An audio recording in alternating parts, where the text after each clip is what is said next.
Mga lods, kain tayo ng balat ng saging, oh. Saging na hinog, kakainin natin.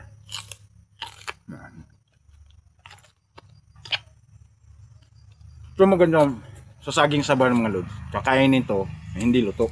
Napaganda ng ano to. Makatulong sa ano ng katawan at papalusog. Kasi yung ito kasi sulfuric to eh. Kaya pag niluluto mo, nagiging acid. Oo, isa rin tong contributor na may acid reflux tayo. Yung saging na saba na nilalaga natin, banana queuing yan, hindi maganda sa katawan yan. Tapos itong balat mga lods, ito maganda pang gamot to sa sakit ng balat. Kahit anong sakit ng balat, ito ang pinakadabis na panggamot sa sakit sa balat. Buni, kahit ano, tikati sa balat. Maganda to. Kuskus nyo lang, kahit sa parte ng katawan niya. Pag may mga katikati sa balat. Itong balat ng saging mga lods, yung saba, sagana to sa sulfur.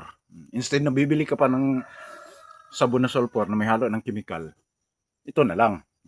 Sagana to mga lods. Ayan. Yan gagawin nyo. Yan lang ang technique dyan. Para yung mga sakit-sakit nyo sa balat, buning ano dyan, name it, napapagaling nito. Sunod-sunod lang araw-araw. Pero bago mo i-apply to, kailangan hugasan mo muna yung parte ng katawan naman mo yung mga sakit ng balat.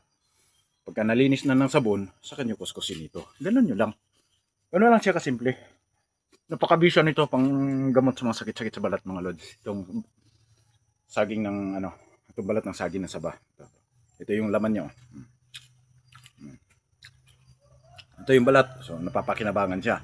Pagka inan nyo to, niloto nyo to, yun, yung mga yung sinasabing madalas kinakabag, isa to sa contributor na tumataas yung acid natin. Pagka yung saging, kahit anong saging pagka nilaga natin, o kahit anong klaseng luto, nagiging acid yung sulfur na mayroon sa saba.